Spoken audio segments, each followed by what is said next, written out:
Welcome, wanderer, to one of the most prestigious places in Greece, the theater. I'd tell you, but I think it's best to let the actors speak for themselves. The theater was where audiences gathered to watch plays. They were the highest form of art in Greece, and people saw theater as a symbol of complete harmony between the mortal world and the divine. When you're done taking in the sights and sounds, come see me, and we'll talk more. Until then, wanderer.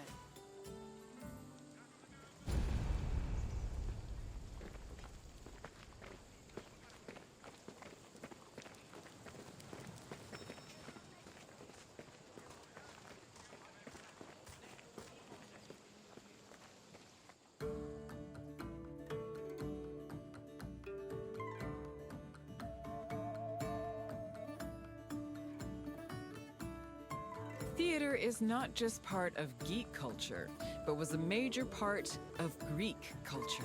In Athens, comedies and dramas originated from the dancing and singing performed by members of the cult of Dionysus. Between 536 and 533 BCE, theater's burgeoning importance in Athens was demonstrated when the responsibility of organizing tragedies was entrusted to the Archon, the highest-ranking magistrate in the city.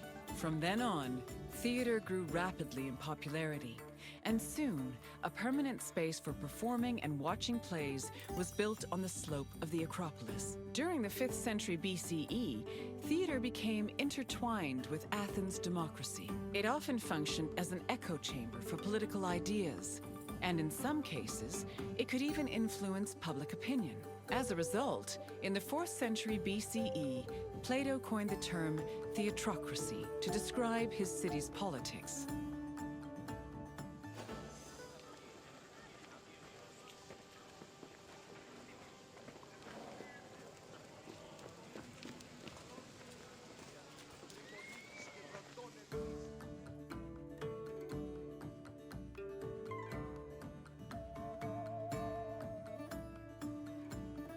Theatrical competitions were held in the sanctuary of Dionysus Eleutherius, god of wine and patron of drama. Dionysus was the son of Zeus and a mortal woman named Semele. Stories say that Zeus, who had fallen in love with Semele, appeared to her holding a lightning bolt in his hand. Semele was tragically struck dead by the lightning, but Zeus managed to save her unborn child, keeping the embryo in his thigh until it fully gestated. This is why the name Dionysus is sometimes thought to mean born twice. In Athens, theater was a part of the cult of Dionysus, and stage productions in the god's honor were held during festivals like the Linnaea and the Great Dionysia.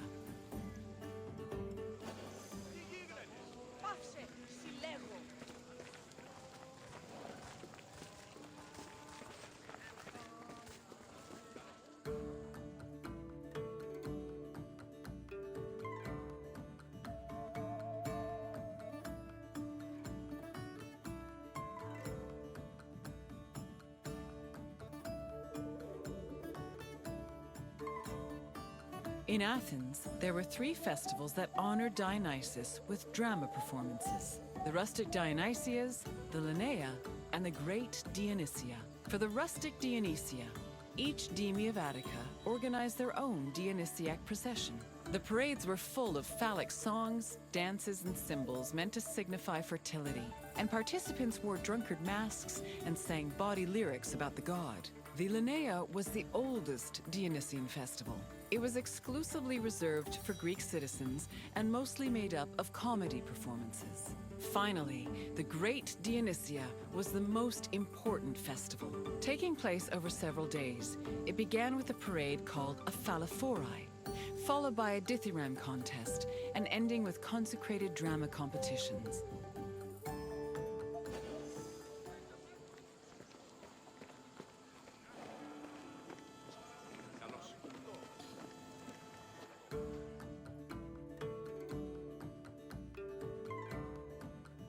The Great Dionysia was supervised by the head magistrate known as the Archon, who was assisted by 12 other magistrates. Among his duties, the Archon picked choregoi, rich Athenian citizens responsible for providing the budget for rehearsals and performances. 2 days before the Dionysia, a ceremony called the Proagon took place where playwrights introduced their work. The Dionysia finally began in earnest with a procession to the god's temple, followed by sacrifices and a symposium. The next 2 days centered on dithyramb contests, while the final 4 days were dedicated to drama competitions. The contest's outcomes were decided by 10 judges who were appointed at random by the Archon. The judges placed their votes in an urn, and 5 of the votes were randomly picked to determine the winner.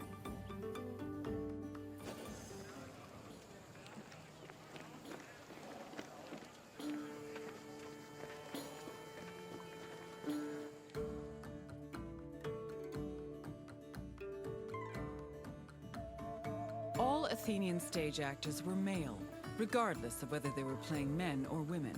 Tragedies originally featured only one actor performing alongside a chorus, eventually reaching a maximum of 4. Adding more roles opened up the opportunity for dramatic dialogue. During performances, they prepared themselves in the skene, a building that served as a backstage area, before emerging onto the proskenion, or stage. The skene could be painted to represent backdrops like palaces, temples, and tombs. Its roof was reserved for appearances by the gods. These gods could be moved around with a crane called a mechane, which produced spectacular visual effects. On stage, actors wore masks and elaborate costumes. For tragedies, they were adorned with magnificent clothes. While for comedies, actors playing male characters wore hugely exaggerated phalluses, probably to maximize the laughs.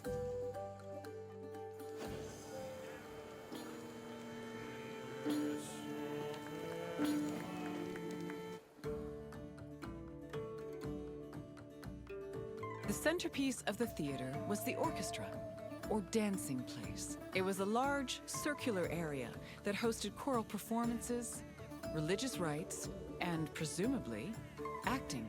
Choruses were composed of men wearing masks and costumes. Any Athenian citizen could be choratai, as long as they were selected by the chorus director. Chorus members also served as the equivalent of a curtain, as their entrance and exit marked the beginning and end of the play.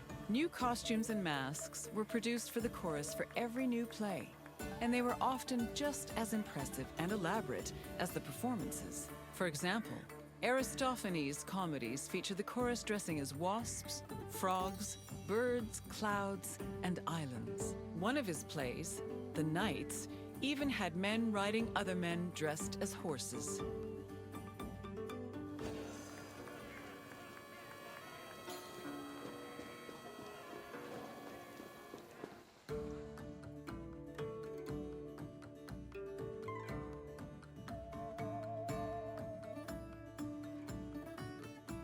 Athens' Theatron, or performance space, could seat up to 17,000 people, nearly a tenth of the population of Attica. Its excellent acoustics made it ideal for drama, but it was also sometimes used for political meetings and parades. The theater was accessible to everybody.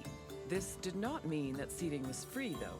The first rows were normally where priests and public officials sat, while the central part of the auditorium was reserved for ambassadors and guests of honor. There is also evidence that men and women sat separately. In general, theater audiences were emotional and noisy. During performances, they would shout, curse, and throw things depending on their mood, and their reactions were just as much a part of the experience as the acting.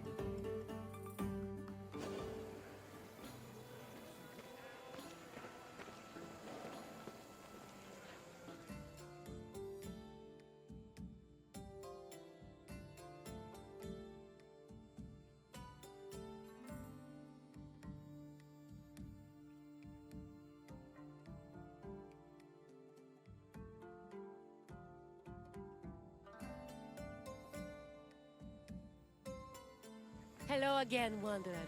I hope your visit was entertaining. Though all art forms were important in Greek culture, none had the same prestige as theater, which provided a unique experience with every performance. Is there anything else you'd like to do? Really? Then let's begin. Who was Dionysos' mother? Correct! Unfortunately, Semele died before her son was born, but Zeus saved the unborn baby and raised him as a god. Next, another question. Which competitions took place on the second and third days of the Great Dionysia?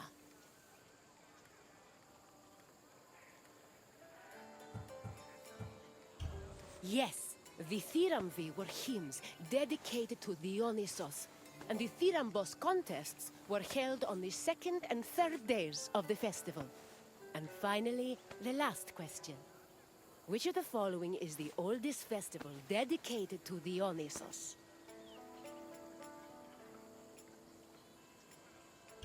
The Great Dionysia was one of the largest festivals dedicated to the god, but not the oldest.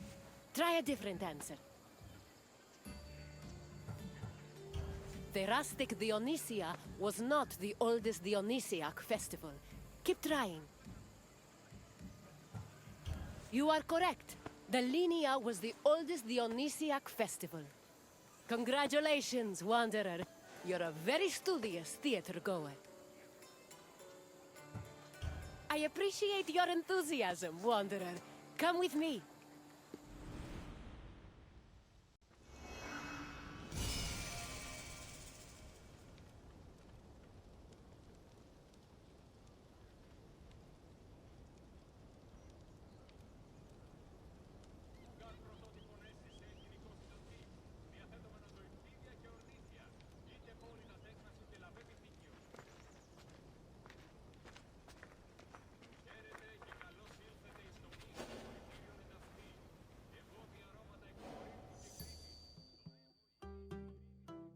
Hello, my friend! It is my pleasure to introduce you to Corinth's Temple of Aphrodite. Why, I'm Marcos, of course, one of the most successful merchants in all of Greece. You really haven't heard of me? My name is known from Kefalonia to Kos. If you've ever paid money for something, I probably received a percentage. But enough about me. Let's go back to what you're doing here. It really is a lovely sight, isn't it? The temple, that is, not the ladies. Although they are also lovely. Lovely and lively and, I'm sorry, what were we talking about? In Greece, many love stories were told about the gods. How romantic. Sometimes they were heartwarming and happy, but they often ended in tears, tragedy, and a whole brood of illegitimate children. I'm looking at you, Zeus! Anyway, this tour will introduce you to some of these divine love stories, which may give you perspective on how the Greeks approached love in their own lives. Enjoy your visit, my friend. I'll come see you again when you finish the tour.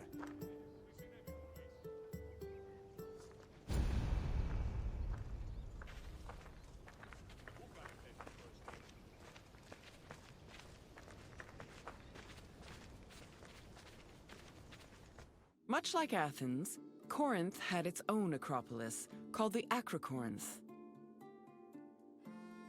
The natural promontory provided an excellent view of the surrounding territory. It was also the home of several sanctuaries, allegedly constructed in the 6th century BCE. The Acrocorinth's most famous attraction was the Temple of Aphrodite. Pausanias describes it as having statues of Aphrodite, her son Eros, and the sun god Helios. According to Strabo, the temple's most distinguishing feature was its servants, who acted as sacred prostitutes. However, Strabo is the only source for this information, and it is still hotly debated to this day.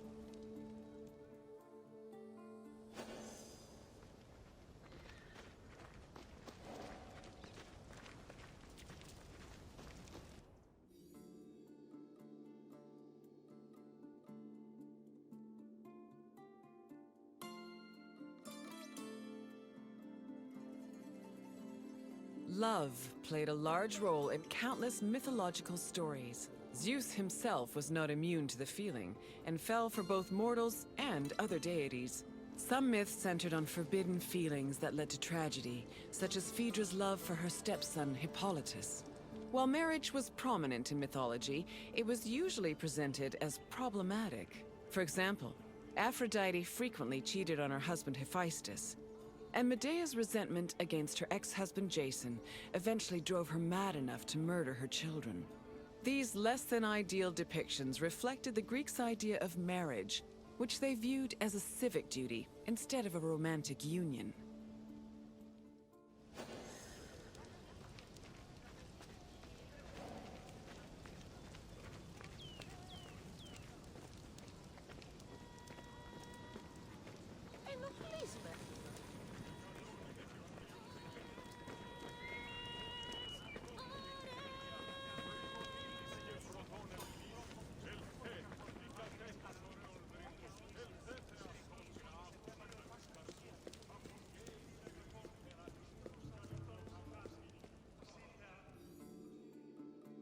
The goddess Aphrodite was one of the mightiest Olympians and was typically associated with love, beauty, and sex. She was worshipped all across the ancient Mediterranean by men and women, both young and old.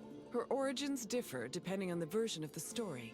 The poet Hesiod says that she was born from the severed genitals of Uranus, while Homer's version of the myth names her as the daughter of Zeus and Dione. Aphrodite appeared regularly in mythological stories and had many mortal lovers. Her favorite was Adonis, a beautiful boy who died tragically in a hunting accident. Aphrodite was devastated by his death, so she created a cult called the Adonia to commemorate him.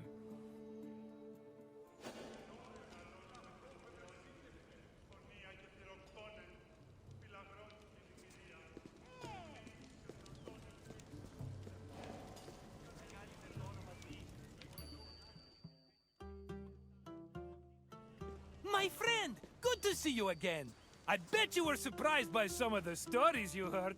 For a bunch of immortal beings, the gods certainly were saucy, eh? Tell me if there's anything else I can do for you. Is that so, my friend? Then let's get started. Which poet said that Aphrodite was the daughter of Zeus and Dione? Yes, it was Homer who said Aphrodite was a child of Zeus. On to the next question. Medea was married to which legendary hero? Yes, Medea was married to Iason, but after he left her for someone else, she resented him so much she murdered their children. But let's not talk about such depressing things. Instead, you can answer this last question. What was the name of Corinth's Acropolis?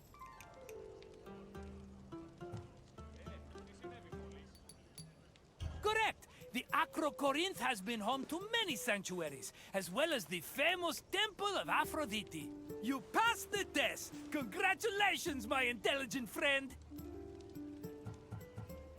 Normally, I don't let people go until they buy a souvenir, but for you, my friend, I'll make an exception.